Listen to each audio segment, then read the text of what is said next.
இன்னைக்கு காலைல எந்திரிக்கும் போதே சரியான வெயில், மூஞ்சில் சுள்ளல் அடிச்சிச்சு. அப்போ தான் எந்திரிச்சுமே, ஏன்னா 7 மணிக்கு மேலே தான் எந்திரிச்சோம். ஆனால் 7 மணிக்கே சரியான வெயில். எந்திரிச்சு பார்த்தா யாருமே காணோம். எங்கடா அப்படின்னு சொல்லி பார்த்தா பாத்திரத்தெல்லாம் அத்தை விளக்கி வச்சுருந்தாங்க. சரி மிளகு காய போடுறாங்க போல் அப்படின்னு சொல்லிட்டு காப்பியுமே போட்டு வச்சுருந்தாங்க.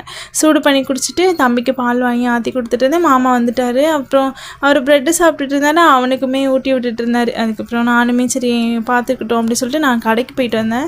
போயிட்டு இன்றைக்கி சவுச்சவு காய் இருந்துச்சு, ரொம்ப நாள் ஆச்சு. சரி சவுச்சவு காய் வாங்கி பொரிக்கலாம் அப்படின்னு சொல்லிட்டு அதை வாங்கிட்டு வந்திருந்தேன். அப்புறம் இன்றைக்கி என்ன ஸ்பெஷல்னால் பலாப்பிஞ்சு குழம்பு தான் அன்றைக்கி.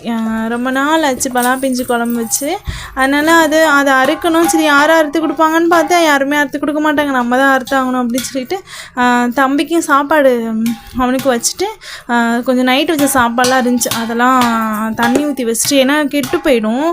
அந்த ஒரு டைமுக்கு மேலே ஒரு 8-9 மணி வரைக்கும் தான் தாங்குமே, அதுக்கு மேலெலாம் தாங்காது. அதுக்கப்புறம் பலாப்பிஞ்செலாம் அறுத்து அதையும் குழம்பு வச்சுட்டு அப்புறம் தம்பிக்கு சாப்பாடு ஊட்டணும் அப்படின்னு சொல்லிட்டு டைம் ஆகிடுச்சு. 8 மணிக்கு மேலேயே ஆகிடுச்சு அவனுக்கு சாப்பாடு ஊட்டும் போது.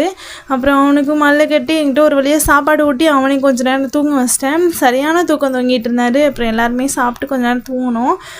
அப்பயுமே நான் மறுபடியும் எந்திரிச்சு பார்க்குறேன், ஒரு 12 மணி போலையும் அப்பயும் நல்லா தூங்கிட்டு இருந்தேன். ஆனால் சரியான காற்று, எதுக்கு தான் அப்படி காற்று அடிக்குதுன்னு தெரில. துணியெலாம் துவைச்சி துணியெலாம் கீழே கீழே விழுகுது, வேஸ்ட்டாக போகுது. அதுக்கப்புறம் ஒரு 12-1 மணி போலலாம் எந்திரிச்சிட்டான். 12 மணிக்கெலாம் எந்திரிச்சதுமே கொஞ்சம் நேரம் டிவி பார்த்துட்டே இருந்தான். அப்புறம் அவனுக்கு முட்டை வேக வச்சுருந்தேன். ஒரு மணி போல் அவனுக்கும் சாப்பாடு ஊட்டி விட்டுட்டு அதுக்கப்புறம் நானுமே சாப்பிட்டுட்டு சரி அடுத்து என்ன வேலை, தூக்கம் தான். அவனுக்கு சாப்பாடு ஊட்டிட்டு நம்ம சாப்பிட்டோன்னா அதுக்கப்புறம் தூங்குவோம். ஒரு 2 மணிக்கு தூங்கினோன்னா ஒரு 4 மணிக்கு தான் எந்திரிப்போமே. அப்புறம் இன்றைக்கி அப்படி தான் 4:30க்கு எந்திரிச்சு வெளில வரும்போது அத்தை மிளகெல்லாம் பொடிச்சிட்டு இருந்தாங்க.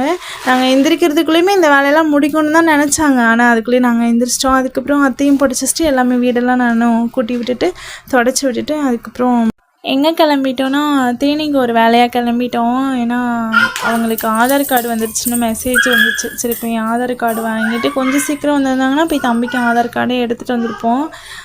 கொஞ்சம் லேட் ஆகிடுச்சு. அப்புறம் இன்னொரு வேலையும் இருந்துச்சு, அதையும் முடிச்சுட்டு வந்துடலாம் அப்படின்னு சொல்லிட்டு அங்கே கிளம்பிட்டோம்.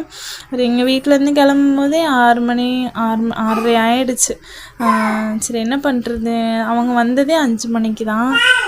அதுக்கப்புறம் கொஞ்சம் லேட்டாக தான் போகணும், ஏன்னா அங்கே சரியான கூட்டமாக இருக்குமா. சரி அதனால் ஃபஸ்ட்டு எடுத்தோடனே அங்கே தான் போனோம். போயிட்டு உடனே அந்த ஆதார் கார்டு வந்துருச்சு. ஆதார் கார்டு எடுத்துகிட்டு அப்புறம் சரியான தண்ணி தாகம். சரி எங்கேயுமே நின்று எதுவுமே சாப்பிட்லையா, சரி தண்ணியை குடிச்சிட்டு வீட்டுக்கு வரவே ஒரு 8-8:30 ஆகிடுச்சு. அப்புறம் வந்து அவனுக்கு இட்லி ஊட்டி விட்டுட்டு எங்களுக்கு பழைய சாப்பாடு இருந்துச்சு, அதனால் அப்படியே மேனேஜ் பண்ணி சாப்பிட்டாச்சு. ஓகே, தேங்க்ஸ் ஃபார் வாட்சிங். டாட்டா பாய் எல்லாத்துக்கும்.